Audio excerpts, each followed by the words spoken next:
Muito bem. Em torno desta oposição sacralidade e secularização em face do cristianismo, nós temos de dizer o seguinte: na formação do cristianismo, uma das ideias centrais que predominava no mundo cristão era a ideia do juízo final. O juízo final era aguardado como alguma coisa próxima, porque, segundo os evangelhos, isso havia dito, de que o juízo final se processaria antes que um dos seus contemporâneos totalmente houvesse desaparecido. Quer dizer, que muitos daqueles que teriam sido contemporâneos de Cristo seriam assistentes do juízo final. A interpretação dessa passagem bíblica deu resultados variados, muito heterogêneos, mas, em regra geral, aceitou-se que o advento do juízo final era próximo. Como não sobreveio, passados os anos, foi marcada uma data, popularmente, o povo mesmo estabeleceu que no ano 1000 seria o ano do juízo. De maneira que o ano 1000 foi aguardado por todos, como um fecho final da vida cristã, da passagem terrena do homem. O homem seria julgado, então os bons ganhariam o céu e os maus seriam eternamente condenados. Mas chegado o ano 1000, foi um ano tremendamente desastroso a sua aproximação, em consequência de certos excessos religiosos provocados por essa concepção, sobreveio uma grande decepção no mundo europeu, o que gestou, então, uma busca para esta vida. Quer dizer, aquela sacralidade exagerada, sem dúvida alguma exagerada do cristianismo, foi se tornando normalmente mais secular. Nós notamos isso nos próprios protestantes, posteriormente, que vieram dar um sentido mais secular à concepção cristã, buscar a realização do cristianismo desta terra, inclusive também nos próprios cristãos, que começaram a procurar melhorar a sua situação, a vida humana, para que o homem pudesse viver neste mundo em condições melhores. Nós notamos, sobretudo, uma tendência bem desenvolvida nessa parte no movimento dos jesuítas, porque os jesuítas foram acusados pelas escolas cristãs que mais defendiam a sacralidade de serem demasiadamente condescendentes para com o ser humano, de terem se deixado empolgar pela filantropia e de serem condescendentes para com as fraquezas do ser humano, porque os jesuítas, por exemplo, as penitências que os jesuítas dão, são sempre penitências suportáveis, pequenas, não atingem aqueles graus exagerados de outras ordens religiosas. De maneira que, então, os elementos que pertenciam mais à sacralidade cristã, como foi, por exemplo, Pascal representando o grupo de Port-Royal, eles combateram tremendamente os jesuítas e usaram de todas as infâmias possíveis. E foi uma ordem que foi infamada desde então até os nossos dias. Só agora que estão se fazendo novos exames históricos, então se pode compreender melhor o que houve e o porquê também de terem sido jesuítas tão combatidos. Combatidos porque eles se opunham aos interesses de todos os setores. Primeiro, da sacralidade. Segundo, da nobreza, porque a nobreza perdera, graças à ação dos jesuítas, aquela possibilidade de nomear pelas investiduras, que havia sido pelo princípio das investiduras, de nomear bispos, cardeais, etc. Segundo, terceiro, eram combatidos pela burguesia, porque eles combatiam a escravidão. Eles não aceitavam a escravização do homem, sobretudo não admitiam a escravização do índio americano, que eles consideravam um ser racional, que merecia a compreensão dos cristãos. Depois, na obra evangélica dos jesuítas, como eles percorreram o mundo inteiro e eles foram visitar os povos das diversas culturas, eles chegaram à compreensão que esses povos tinham níveis de vida muito superiores, sob aspectos morais muito superiores aos próprios cristãos, como eles descrevem nas suas obras. Então, isto fazia com que eles fossem uma ordem que representava, dentro do cristianismo de então, uma verdadeira revolucionária, porque eles defendiam o respeito a esses povos e que o cristianismo tinha muito que aprender com povos de outras regiões.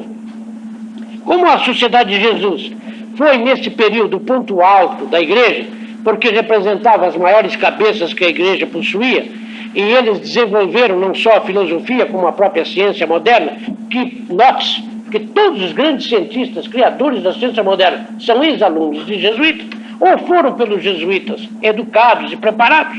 Então, nós notamos que esta ordem passou a ser tremendamente combatida. E a ela foi dada até uma intenção política, de que ela pretendesse dominar o mundo e estabelecer um grande império jesuítico, que era uma das maneiras de, politicamente, achularem os diversos partidos e as diversas organizações políticas a combater a ordem dos jesuítas. Mas na história, nada disso se vê, porque o que eles fizeram não tinha essa intenção, e hoje os estudos que honestamente se façam na história verificam-se que não tem fundamento. De maneira que os jesuítas defenderam para o cristianismo esta secularização, esta valorização da vida, a mensana in corpore sano, a ginástica, o abandono ao misticismo, porque os jesuítas não são místicos, não há jesuítas místicos, a não ser um Teilhard de Chardin que tem um certo misticismo, mas a quase totalidade dos jesuítas não tem nenhuma tendência, nenhuma simpatia pelo misticismo. Combateram todas as práticas, vamos dizer, de ascetismo exagerado, porque o ascetismo de Loyola é um ascetismo intelectual, não é um ascetismo físico. Combateram todas as torturas sobre o corpo. Enfim, eles defenderam uma série de ideias de valorizar a vida humana, de melhorar a vida do homem, de o homem poder também participar do banquete da vida, que esses pecados não eram mortais, do que eles foram tremendamente acusados, de modo a serem classificados como propugnadores de uma vida imoral e anticristã. Tudo isso aconteceu. E a ordem dos jesuítas, embora tenha sido dissolvida pela igreja devido à campanha e ação tenaz que se fez contra ela hoje se reorganizou. Hoje, outra vez, retornou à igreja. E eles, que são, sem dúvida alguma, os pitagóricos do mundo cristão, eles têm dado um outro sentido ao cristianismo. Veja o que eles têm feito, por exemplo, nos Estados Unidos, que é uma obra predominantemente jesuítica, onde a ordem dos jesuítas tem quase 2/3 dos seus membros, acham-se nos Estados Unidos, onde eles dominam a grande parte das universidades americanas e hoje das melhores universidades, e eles têm dado um sentido ao cristianismo, um sentido de valorização desta vida, e que o homem pode, nesta vida, adquirir e deve vivê-la do melhor modo possível. Agora, eu sei que muitos poderão não gostar da minha maneira de tratar dos jesuítas. Eu também fiz injustiça a eles. Mas eu estudei. E o que eu digo é fundado nos meus estudos. Agora, quanto ao problema da graça, a questão das boas obras, da caridade, é preciso fazer clarear bem. A caridade não é propriamente dar, não é apenas dar. Não significa esta virtude, não significa apenas dar ao que precisa. Este é o sentido da filantropia e um sentido vicioso que se deu à caridade. A caridade, propriamente, é o amor ao bem do próximo. E este amor ao bem do próximo, amar o próximo, ao bem do próximo, é alguma coisa que nós não podemos adquirir por hábito. É alguma coisa que nós temos por simpatia, que nós sentimos, que nós vivemos ou não vivemos. Por isso a caridade está colocada entre as virtudes teologais, as virtudes dadas por Deus, e não entre as virtudes cardeais, que são as virtudes habituais e adquiríveis pelo homem.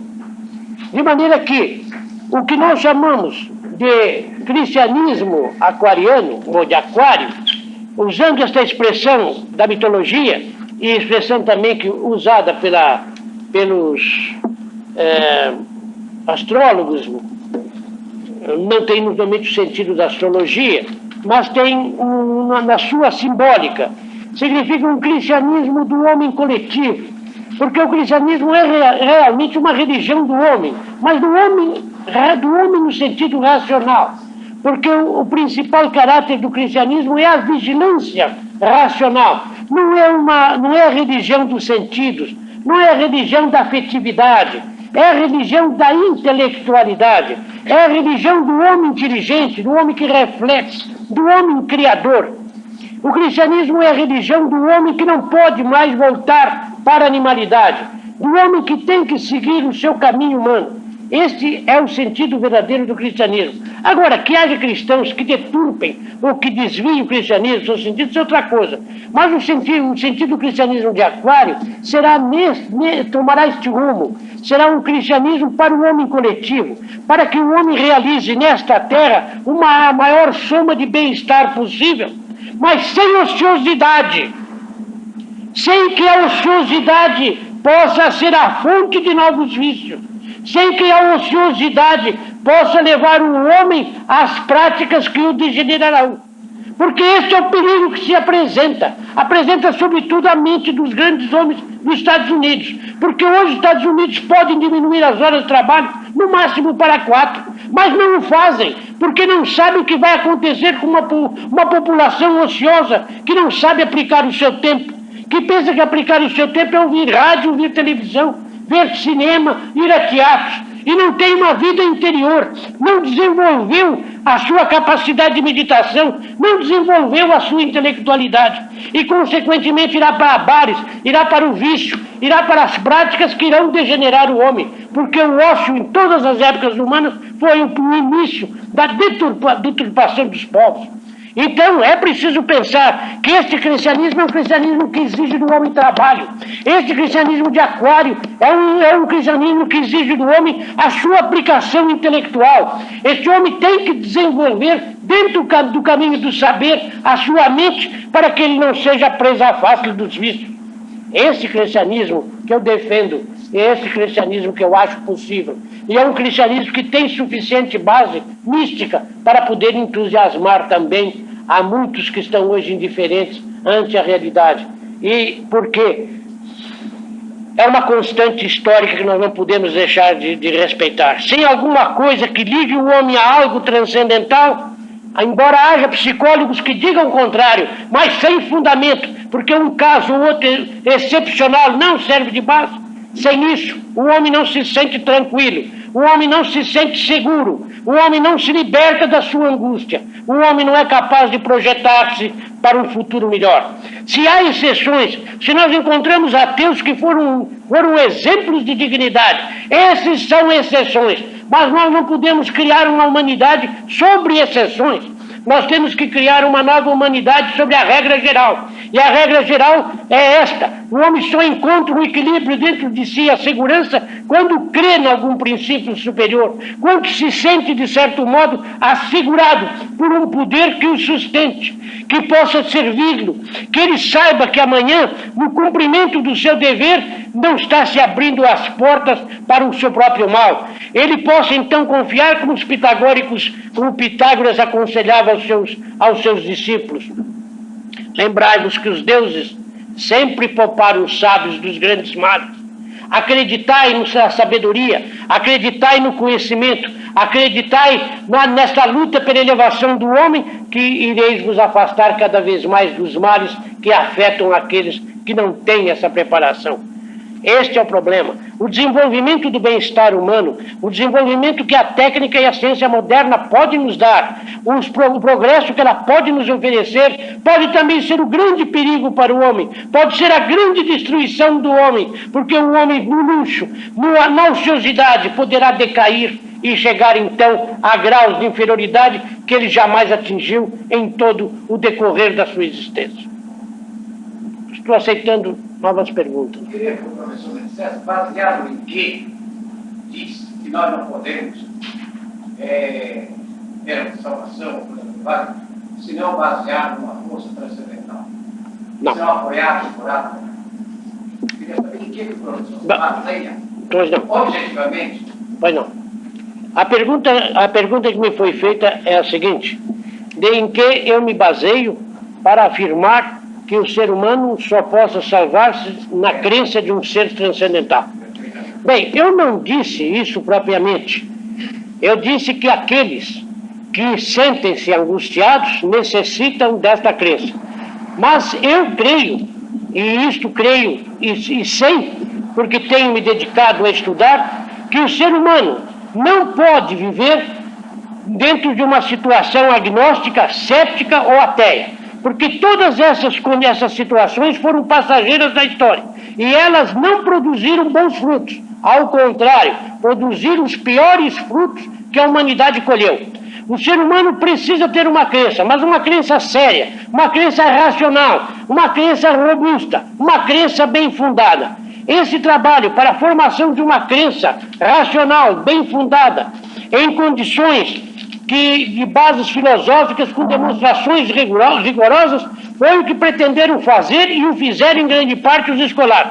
E que nós precisamos prosseguir, e que eu procuro prosseguir na minha obra, porque nós não podemos, de maneira nenhuma, compreender filosoficamente, a não ser que caiamos nas piores aporias, uma concepção do mundo em que apenas estabeleça a imanência e não tenha uma transcendência. Nós precisamos, de qualquer maneira, de um princípio que seja a razão de ser de tudo quanto há, porque não podemos, de modo algum, cair nos erros do ex nihilo nihilo, aceitar formas perfectivas que têm o surgimento do próprio nada. E nós não poderíamos compreender a evolução, não poderíamos compreender um desenvolvimento perfectivo sem que a origem tenha já de antemão toda esta perfeição, porque do contrário, temos que postular um surgimento do nada que é fatalmente uma concepção fundamentalmente errada.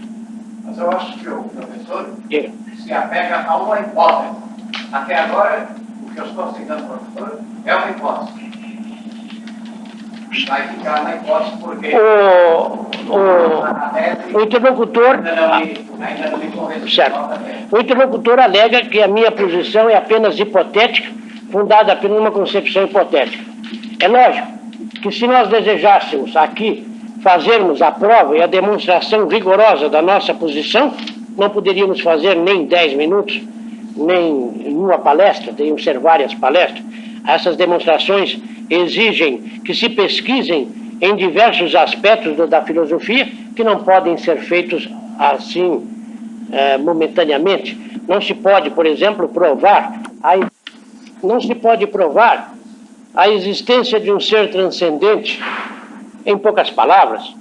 E as provas da filosofia não são iguais às provas da ciência. Porque o filósofo é um homem desarmado, é um homem que não dispõe de instrumentos de pesquisa nem de observação. Ele dispõe apenas da luz natural da sua razão para pesquisar. E essas demonstrações são, portanto, demonstrações de caráter lógico e ontológico e que exigem, naturalmente, análise sobre vários temas para chegar-se a ele. Mas é muito simples que nós coloquemos da seguinte maneira. O mundo que nós conhecemos, o mundo da nossa experiência, é um mundo de coisas que principiam. Não vamos discutir se elas acabam, se elas têm fim, porque muitas nós sabemos que têm fim, mas possivelmente possamos admitir que algumas perdurem constantemente. Mas todas elas se apresentam como algo que principia. Ora, as coisas que principiam têm, consequentemente, que iniciam, que nascem, que são, portanto, naturas, que são, portanto, naturais, que são, portanto, físicas, que têm, portanto, uma physis, um nascimento.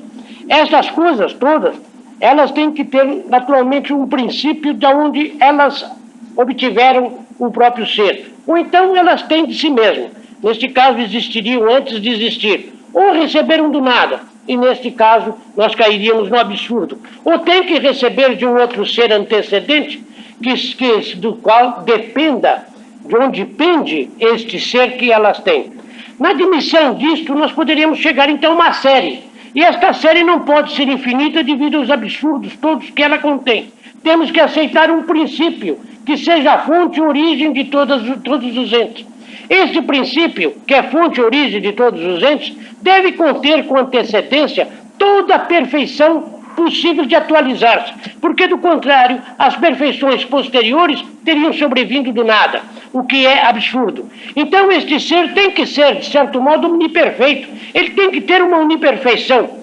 Esse ser, que é a origem de todas as coisas, que é uniperfeito, é também onipotente, porque tudo quanto pode ser deve estar contido nele. Então, nós chegamos ao que se chama o Deus dos filósofos. Esse Deus dos filósofos não é o Deus das religiões, porque as religiões vão emprestar a esse Deus um caráter pessoal, vão emprestar a este Deus, talvez, e muitas emprestam, um certo antropomorfismo. Nós não discutimos o Deus das religiões. O que nós discutimos é o Deus da filosofia. E o Deus do filósofo pode ser, e é bastante suficiente, para fundamentar um cristianismo, em sentido aquariano. A aceitação desse Deus, chame matéria, chame energia, chame o que quiserem a esse Deus. Mas esse Deus tem que ser um ser assé. Não é um ser que recebeu o ser de outro, um ser abiário. É um ser que tem em si o seu próprio princípio. Um ser que é imprincipiado. Um ser que não começou a ser. Um ser que sempre foi. Aquilo que, na concepção mosaica, Moisés chamou de Jeová, cuja palavra é formada de 3 étimos do verbo ser, que quer dizer o ser que é, foi e será. Quer dizer, esta era a concepção de Deus. Quando perguntou quem és tu, eu disse, eu sou quem sou. Quer dizer, eu sou aquele ser que sempre é, aquele ser que não tem princípio, aquele ser que não provém de outro, aquele ser que é o princípio de todos os outros. Esta concepção pode perfeitamente adequar-se com uma série de concepções e permitir até um ecumenismo, porque o bastante para nós aproximarmos as diversas crenças religiosas numa fusão universal não é subordinando-as a uma crença de um Deus personalista, mas de um Deus nesse aspecto genérico, porque então as diversas maneiras de conceber Deus personalisticamente podem pertencer a essas religiões que dentro do aspecto genérico podem coincidir com este cristianismo em sentido aquariano e coletivo e podem especificamente ter as suas concepções que não divergem no aspecto genérico, apenas divergem no aspecto específico. Porque o Deus da filosofia não está especificamente determinado, porque a filosofia não dispõe de meios suficientes para estabelecer o que as religiões estabelecem. Porque se a filosofia fosse capaz de estabelecer o que as religiões estabelecem, então as religiões seriam desnecessárias. A filosofia substituiria. E as religiões fundam-se na fé. E a fé, a única coisa que a filosofia pode fazer é mostrar que aqueles princípios de fé não são absurdos, mas não poderá demonstrar que eles são verdadeiros. Porque se a filosofia fosse capaz de demonstrar que os princípios de fé são verdadeiros, as religiões deixariam de ter razão, a filosofia substituiria. Então não haveria mais motivo para se construir religiões. De forma que o que nós pregamos não ofende as ideias religiosas de quem quer que seja. E pode aceitar dentro do seu ângulo aqueles que aceitem apenas um princípio que seja a fonte e origem de todas as coisas. E mesmo que não aceitem a concepção de um Deus pessoal. Mas podem encontrar-se aqui e podem atuar como cristãos naquele sentido do mandamento de Cristo, que é o seu principal mandamento. Amai-vos uns aos outros, ajudai-vos uns aos outros. Isto é possível sem perigo e sem que ninguém violente as suas próprias convicções. Professor, isso que a filosofia pode mostrar e o que é exposto pela religião não é nenhum absurdo. Mas também, ao lado daqueles que têm procurado provar isso, existem aqueles que têm provado que aquilo, a religião é quase sempre a fonte de todos os absurdos, dos maiores absurdos. De maneira que ficamos levantando hipóteses contra hipóteses. Entendeu? Uns vêm em defesa da religião, outros vêm contra. Enquanto discutimos isso, as civilizações vão ascendendo e vão caindo, sempre protegidas, cada uma delas por sua religião, como o professor ensinou aí, em vários ciclos, não é isso? Quer dizer, sempre houve religião, pelo menos desde aquilo que nós podemos imaginar como um Estado, embora não seja o Estado no conceito atual. E todos esses Estados, essas organizações que, por falta de um nome adequado, por não se parecerem com o Estado atual, não é? Existiram com a sua religião, que for durante muito tempo o esteio desses próprios Estados, não é? E quando mataram a Sócrates, mataram porque disseram que ele estava corrompendo a juventude, mas o que ele estava fazendo era esclarecer a juventude contra os absurdos daquela própria religião, não é?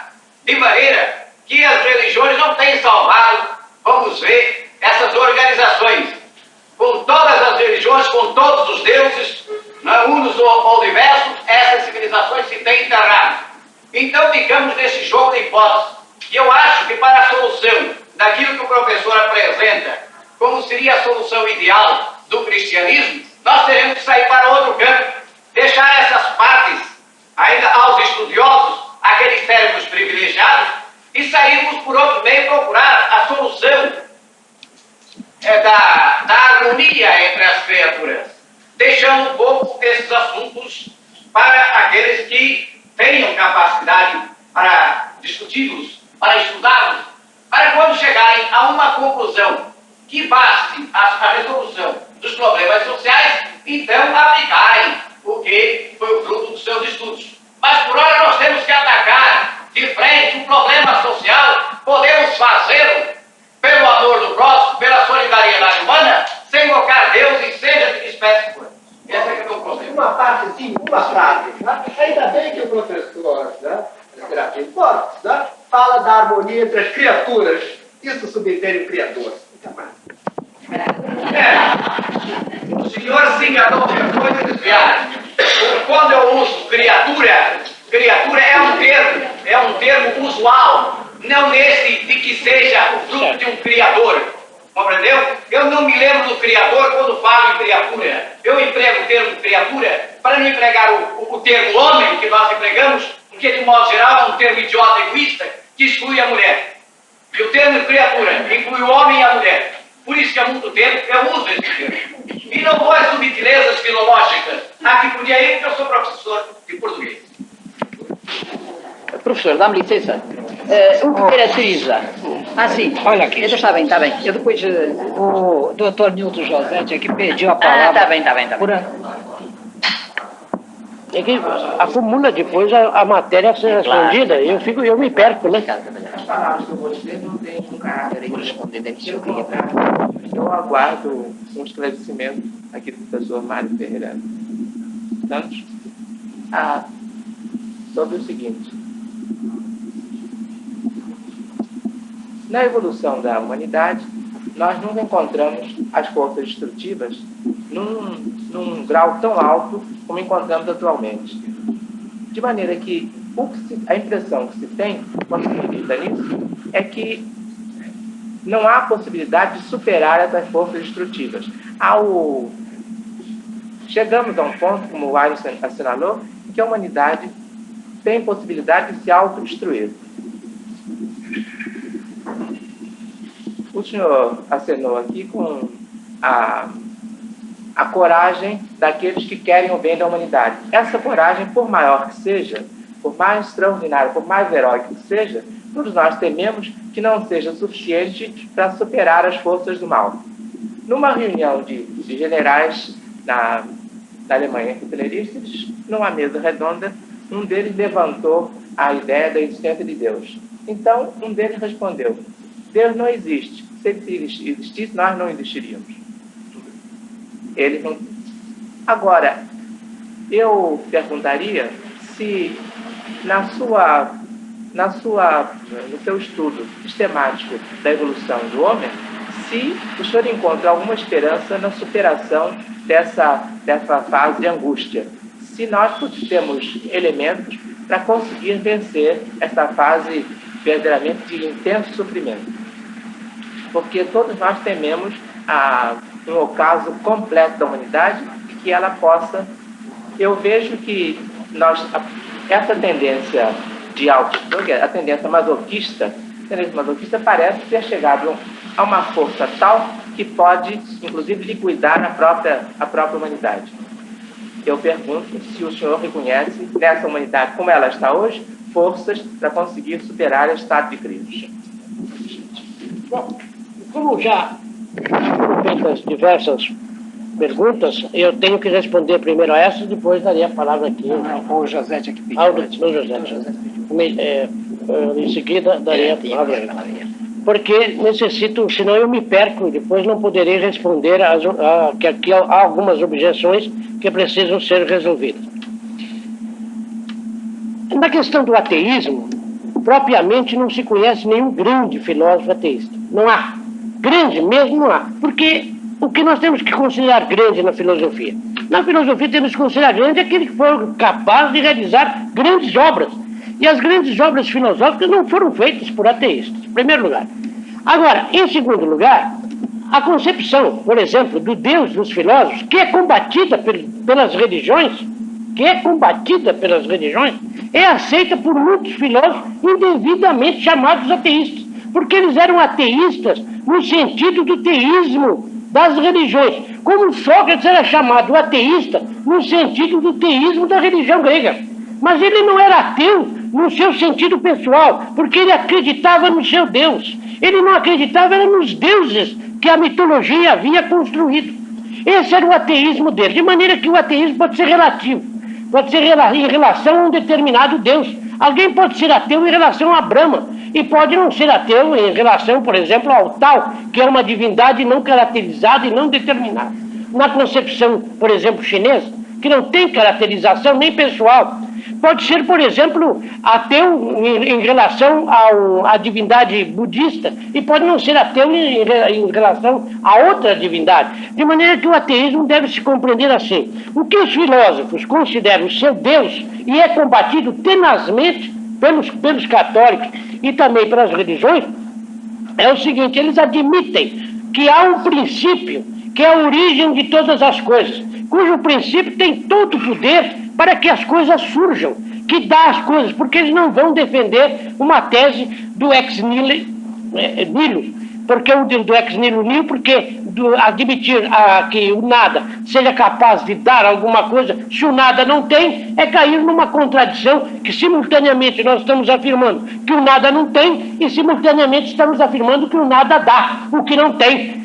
Dá alguma coisa que não tem. Então, para não cair nesse absurdo, todos chegam a esta concepção. Mesmo muitos ateus, que foram considerados ateus através dos tempos, eles, dentro desta concepção, são por nós considerados deístas, porque eles aceitam um sentido de um Deus, não pessoal, não o Deus das religiões, mas quer dizer, Deus no sentido que a humanidade sempre emprestou este conceito.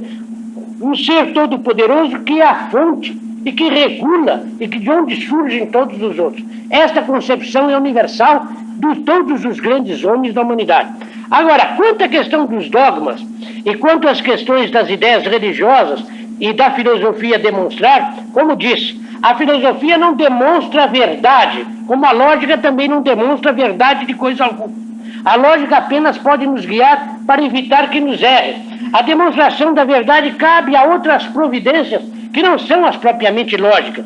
Agora, o que a filosofia pode mostrar é que uma ideia não é absurda. Assim, por exemplo, que a ideia da Trindade, que é um mistério cristão, é mistério, quer dizer, está oculto, que o cristão sabe que não pode entender, mas a filosofia pode mostrar que esta ideia não contém absurdo. Ela pode mostrar, por exemplo, que na Eucaristia não há absurdo.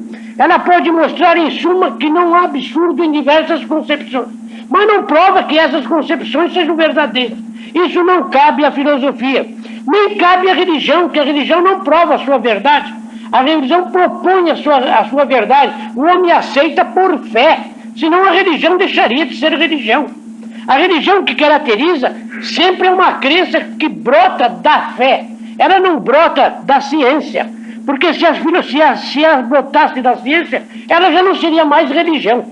Se a religião representa um estágio inferior da humanidade ou não, é tema discutível na filosofia. Se a filosofia e a ciência, com o tempo, poderão substituir a religião, então será quando a filosofia e a ciência possam demonstrar de maneira completa aquilo que na religião constitui os seus mistérios.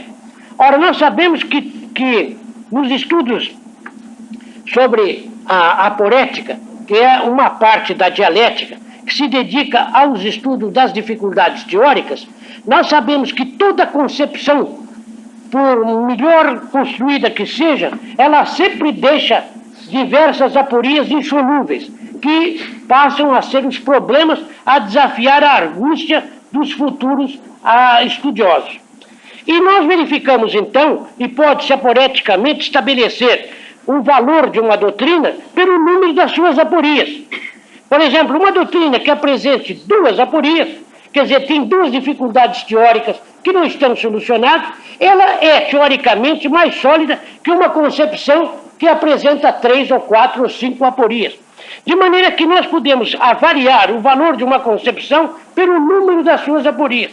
E assim se pode, por exemplo, avaliar também o valor de uma concepção filosófica. Uma concepção filosófica que só tem aporias, que não dá solução a nenhum problema, ela tem naturalmente ter menos valor que aquela que dá uma certa solução.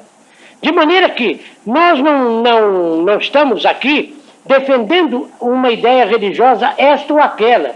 Nós não estamos defendendo, nós estamos apenas admitindo que a religião pode ser, admitimos que pode ser apenas a consequência de um estágio humano e que o homem possa, pela luz natural da sua razão, alcançar a explicação total do universo.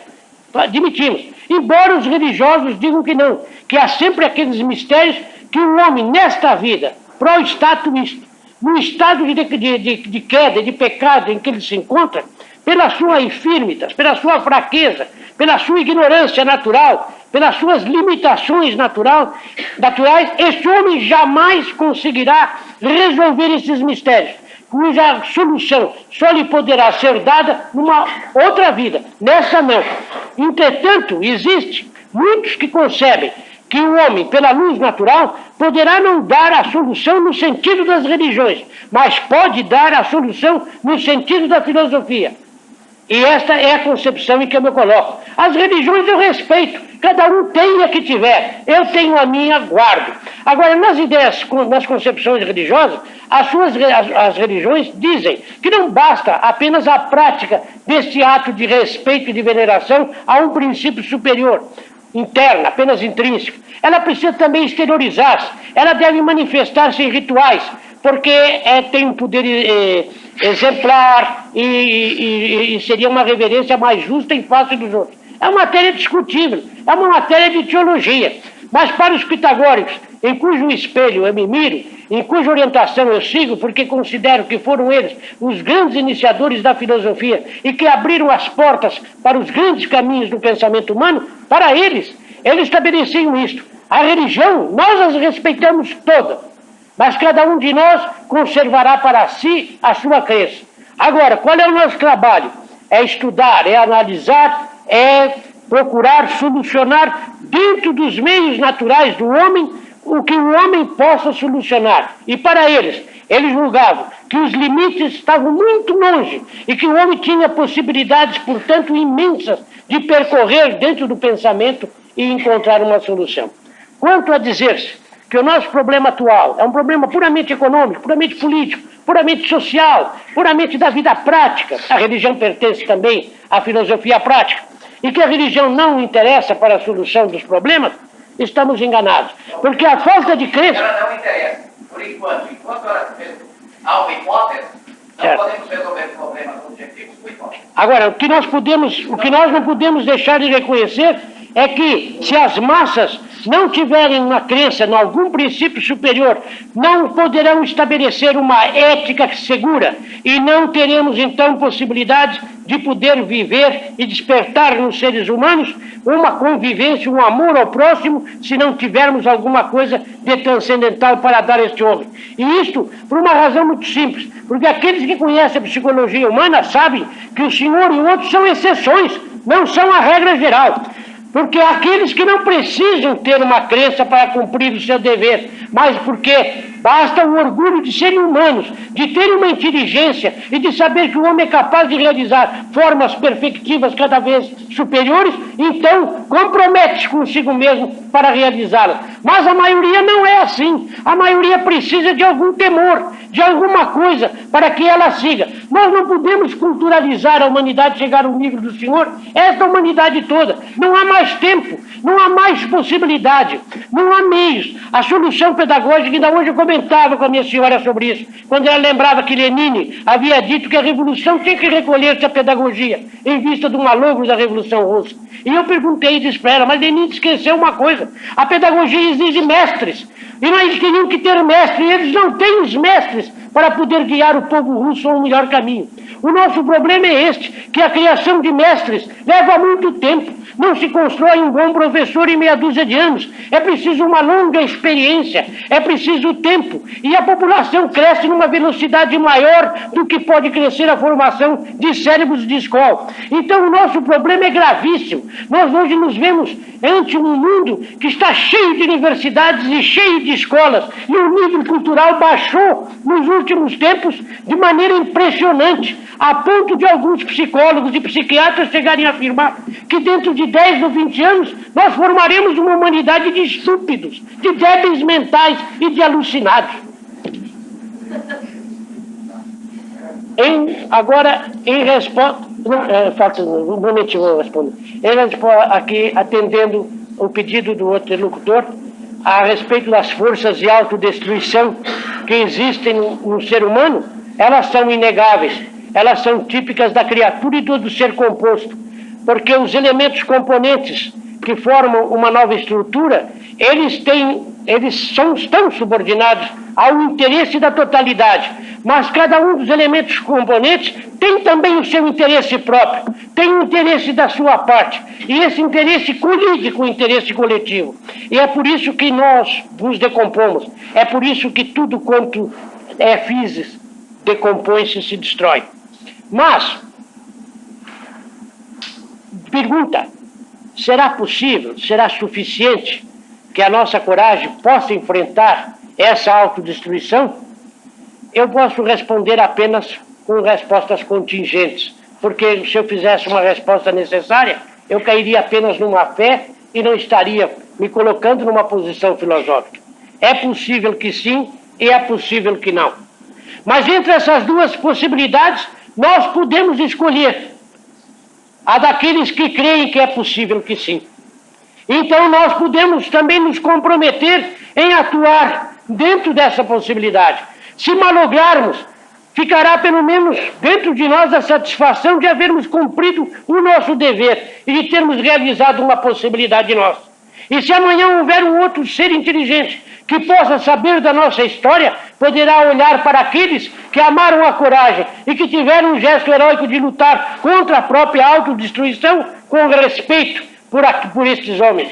Nós podemos nos engajar deste lado, já que estamos numa época que todos querem se engajar. Então vamos nos engajar, mas para o lado construtivo, para o lado do bem, para o lado que lance uma nova esperança, que creia em valores superiores e que não proclame de antemão a sua derrota, porque então ela é uma dupla derrota. É a derrota daqueles que não nem sequer combater, daqueles que nem foram para o campo de batalha enfrentar o seu inimigo. Está satisfeito?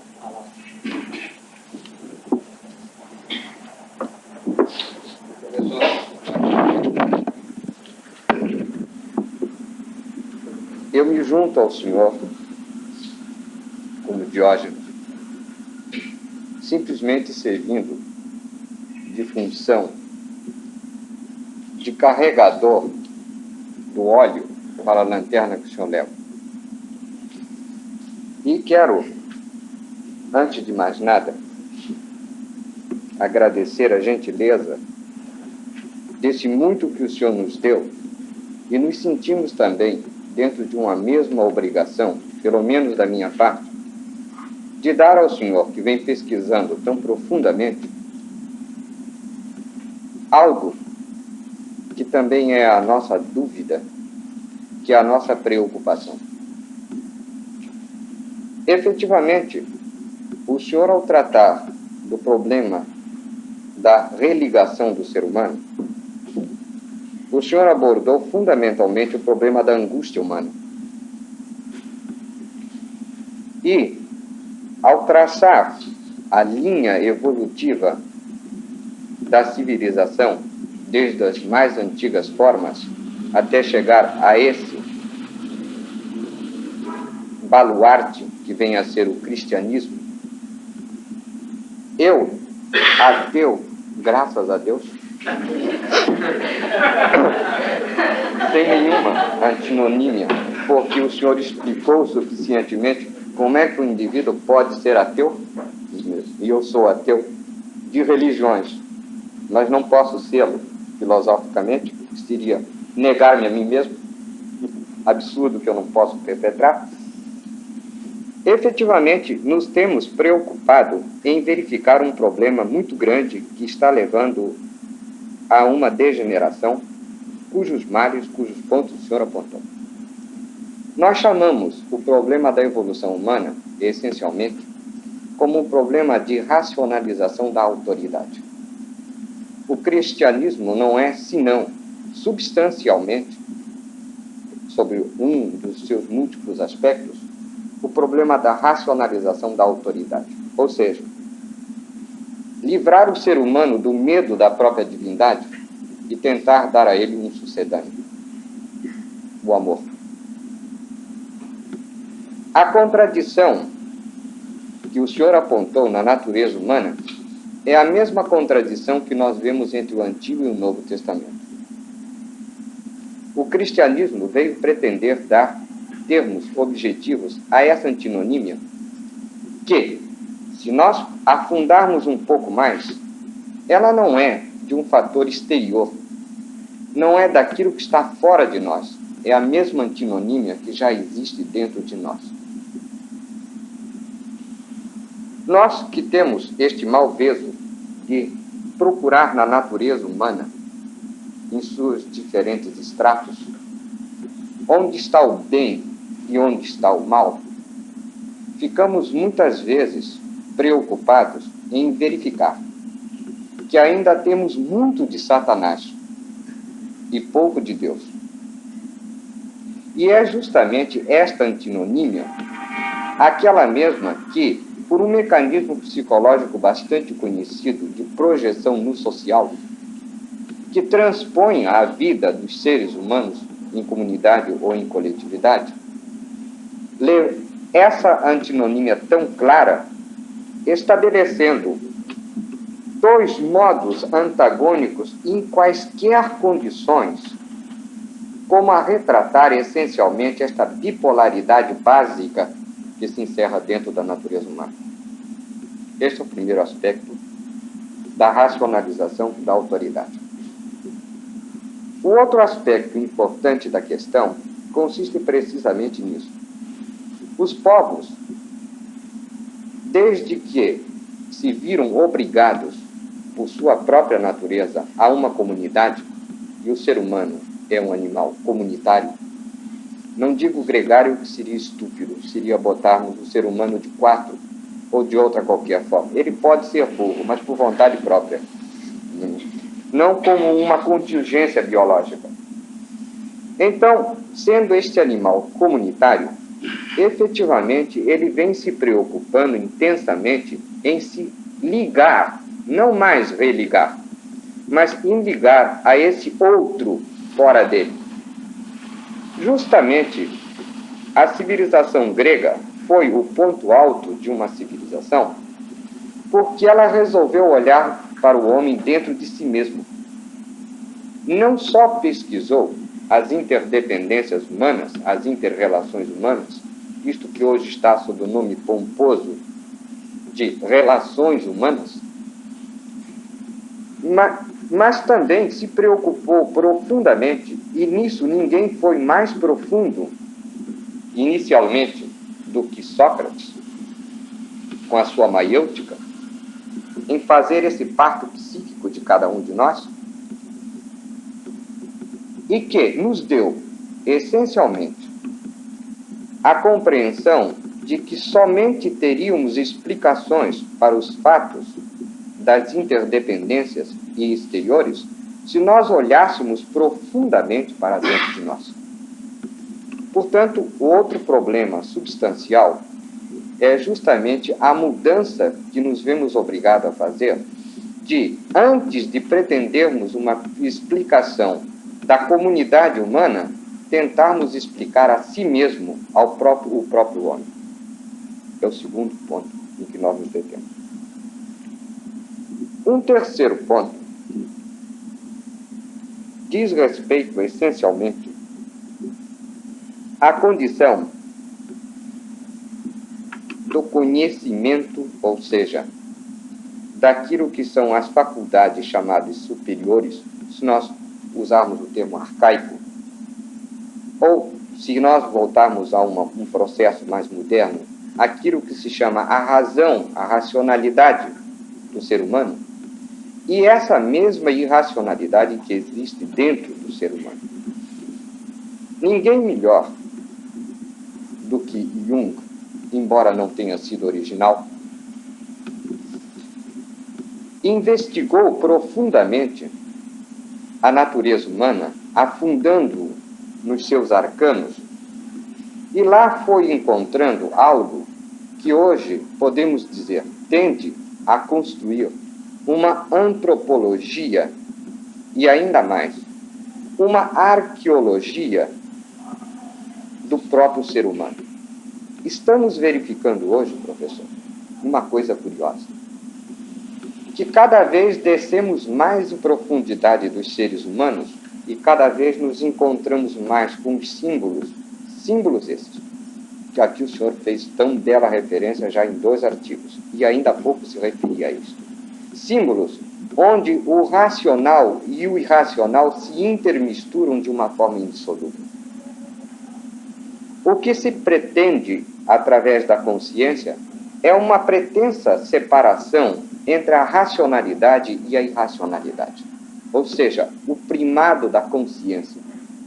Mas a proto-história, já não digo a pré-história, mas a proto-história da evolução humana continua ainda profundamente arraigada nesta base imensa que o senhor, com bastante propriedade e sensibilidade, definiu como um cristianismo de aquário. Ela ainda continua sendo a massa substancial que ameaça a cada momento este pequenino leme que se instalou em camadas superiores e se diferenciou e que se chama consciência. Então, o ser humano não precisa olhar para fora de si mesmo para encontrar a angústia. Ele já a traz dentro de si. O ser humano não precisa ficar preso a entidades de natureza transcendental fora dele, porque essa mesma transcendentalidade é possível ser encontrada dentro dele. O que, efetivamente, nós lhe trazemos como uma contribuição é o conjunto das nossas observações em que, uns de um lado, outros de outro, sem falsos pundonores ou sem bizantinismos inúteis, nos congreguemos essencialmente nessa cruzada de saber quem é o homem, como foi formulado corretamente pelos existencialistas e tão mal desenvolvido no seu segmento anterior. Então, o que nós buscamos, essencialmente, é dar a esse ser humano a sua condição de sujeito e não essa condição predicativa em que ele vem se situando até agora. Essas eram as pequenas contribuições que eu poderia dar ao professor dos trabalhos que nós realizamos. Eu agradeço penhoradamente, da minha parte, a oportunidade de ouvi-lo, porque conhecê-lo já o conhecia por suas obras, mas pessoalmente não tinha tido esta oportunidade. Agradeço, senhor. As contribuições... Não, primeiro eu respondo essa. As contribuições oferecidas pelo professor José não são pequenas, são grandes. E abrem caminho a análises tremendas e sérias. Então, eu vou procurar sintetizar alguns aspectos que são importantes. Primeiro, a parte da racionalização da autoridade. O tema da autoridade foi examinado pelos escolásticos com muita profundidade. Eu divirjo quase totalmente das suas concepções dos escolásticos, mas não posso deixar de reconhecer que eles fizeram um estudo muito bem feito sobre a matéria, embora cometessem alguns erros, que eu considero erros, e eu justifico nesse meu livro sobre o problema social. Porque eu vou pôr o tema da autoridade fundado na autoridade sociológica, que é o termo comum em qualquer relação de grupo, nas relações sociais de grupo. Esse termo comum, essa autoridade, não pode ter o sentido comum da autoridade apenas política.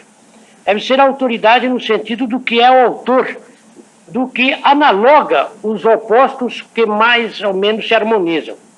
Dando esse sentido, o conceito de autoridade não é contrário à concepção cristã e não vai servir às concepções de caráter político, que os escolásticos, de certo modo, por insuficiência nessa análise, cometeram estes erros, que eu considero erros. Quanto à relação Deus e Satã, é uma relação importante, porque um dos temas mais misteriosos da concepção religiosa é a famosa revolta dos anjos, aquela revolta comandada por Satã, que opôs-se ao Criador. Naturalmente, se nós analisarmos os livros sagrados, querendo transformá-los em obras históricas, nós nos encontramos em face de mitos. Mas graças aos estudos da simbólica, sobretudo os estudos modernos da simbólica, cuja contribuição de Jung é imensa, nós podemos interpretar esses símbolos de outra maneira. E sem ofensa também à concepção cristã. Porque a revolta de Satã é a revolta da primeira criatura, da criatura mais poderosa que ele havia realizado, aquela que tinha a maior soma de perfeição. Em que consiste, então, este pecado chamado pecado de orgulho? Consiste esse... Criar uma obra imperfeita, foi infeliz. Não, a imperfeição não... Foi a mais importante, nós fizemos. Não, mas a imperfeição não é do Criador, é da criatura. A imperfeição não faz parte do Criador, faz parte da criatura. A criatura é que é imperfeita. Se ele fosse criar uma obra absolutamente perfeita, ele criaria ele mesmo. Então ele não criaria nada, não faria criação. Seria ele mesmo, que ele seria a perfeição. A criatura tem que ser sempre imperfeita porque é um ser dependente, é um ser que recebe o ser de outro ser, é um ser limitado. Mas essa limitação é da criatura, não do Criador. Quem pode 10, mas quem pode 10 ao fazer 5 não se limita. Momentinho, mas quem pode 10 ao fazer 5 não se limita. Se o senhor é capaz de escrever uma carta e escreve uma palavra, o senhor não se limitou ao escrever uma palavra, porque a sua capacidade de escrever uma carta inteira continua em pé. Deus, o Ser Supremo, não se limita ou não se torna imperfeito porque realiza menos. Ele só sonaria imperfeito se ele não pudesse realizar. Como? Estranho foi infeliz. Não. Se fosse a única criatura, seria vaiado. Não, um momentinho, mas vamos... Nós não podemos levar para esse terreno um assunto tão sério. Nós temos que estudar dentro de normas filosóficas. A criatura, por natureza, ela é dependente, ela é finita, ela é limitada, ela é perfectivamente incompleta. É, portanto, deficiente. Satã era, de certo modo, um ser deficiente. Pararam. Nós temos tempo aqui só até as 11 horas. Ah, é? Poxa, então está no fim. Quase. Temos somente 10 minutos. Bom, temos apenas pouco tempo, eu vou sintetizar. O que se chama o pecado de orgulho é o pecado da criatura, ao ter consciência de si mesmo e da sua unidade, amar esta unidade, querer esta unidade para a sua conservação e julgar-se, portanto, idêntica ao Criador. Este é o sentido que se pode dar simbolicamente ao orgulho, que é a criatura, na defesa da sua própria unidade, julgar que ela pode ter o mesmo valor de que um ser supremo, cuja unidade confunde-se com a sua própria natureza. Ora, quanto ao problema de Sócrates e o conhecer a si mesmo, o conhecer a si mesmo é uma máxima que vem dos pitagóricos. Os pitagóricos, Pitágoras sempre dizia que para o homem resolver os seus problemas, ele tinha primeiramente que conhecer-se profundamente, para que ele pudesse guiar-se. Pitágoras se preocupava muito com os problemas sociais da sua época, porque a invasão persa, as ameaças que pairavam sobre o mundo grego grego eram imensas, e ele queria orientar este povo para um destino melhor. Então, ele pregou esta concepção que Sócrates depois desenvolveu em Atenas, porque nós hoje sabemos que Sócrates era um iniciado pitagórico. Quanto ao problema da racionalidade e da irracionalidade, quanto ao problema da transcendência contida na imanência, esse tema não me permite mais analisar devido ao tempo que vai se escoando. Eu proporia amanhã, talvez, na reunião de amanhã, lá no centro, eu posso tratar, como também posso tratar do problema do existencialismo em face da psicologia moderna. E de antemão quero dizer que não é verdade que os antigos não tenham se preocupado com os temas existencialistas. Ao contrário, se preocuparam com muito mais profundidade, e há obras extraordinárias sobre esta matéria, sobre estes temas, realizadas pelos místicos cristãos, que infelizmente são desconhecidas pelos psicólogos. E que se eles tivessem conhecimento desses trabalhos, muito iria ajudá-los na compreensão dos temas fundamentais do existencialismo, que esses temas já foram estudados, abordados com muito mais proficiência do que os modernos. É o máximo que eu posso fazer para apenas tratar do assunto rapidamente. Quanto à transcendência, nós temos dentro de nós uma transimanência que faz nos ligar também ao ser superior, porque o homem não está desligado. O ser superior não é alguma coisa impermeável ao homem, é algo que sustenta, algo que nos mantém, algo que nos assegura e, consequentemente, com quem mantemos, de certo modo, alguma relação, que é precisamente esta religação que permite que nós tomemos outra vez consciência da nossa dependência e compreendamos o valor daquele que nos sustenta. O problema do orgulho é um tema de máxima importância que iremos tratar na próxima vez, quando estivermos reunidos, em que eu já prometi tratar do existencialismo.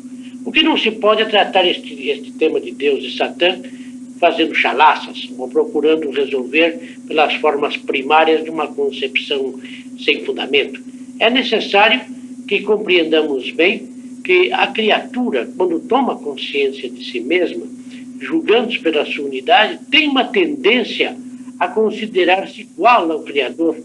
Próprios seres humanos, em alguns momentos, nós temos filósofos, escritores de renome, que julgaram-se criaturas perfeitas, julgaram-se outros tantos deuses, pela semelhança com que nós temos com o ser superior, o que vem também corroborar a tese da semelhança humana com o Criador, porque a criatura, de certo modo, participa das perfeições divinas, mas participa limitadamente, por isso é participação, é um partem capere, capta apenas uma parte daquelas perfeições, porque ao ser um ser limitado, um ser deficiente, um ser imperfeito, consequentemente os atributos que se lhe possam dar terão que ser imperfeitos. E aqueles atributos que possua, que constituam a sua própria estrutura, não podem de modo algum terem a perfeição do ser supremo. Mas quando o homem vai descido, orgulhando-se de si mesmo, o homem, ou um ser racional, um ser inteligente, julga-se igual ao Criador porque é capaz de pensar, porque tem consciência de si, ele comete então o seu grande pecado, que é o pecado do orgulho. Pecado esse, que é considerado o pecado de Satã, como símbolo de toda a criação cósmica. Satã, quer dizer, é a criação cósmica quando ela julga-se mais do que realmente é. Isto é, quando ela perde a sua humildade e julga-se então possuidora de um valor tão alto quanto o valor do Criador. Este é o símbolo de Satã, se examinarmos dentro da simbólica. Agora, aqueles que querem fazer de Satã uma determinada criatura, como um ser com consciência de si mesmo, etc., é uma questão de ponto de vista discutível. Mas nós, como filósofos, não podemos tratar desse tema a não ser filosoficamente, porque, de outro modo, é tratá-lo dentro do campo das religiões. E como nós estamos fazendo filosofia da religião, que é o fundamental desta palestra de hoje, nós não podemos fugir do campo da própria filosofia. Portanto, Satã, dentro da filosofia, tem que ser compreendido assim.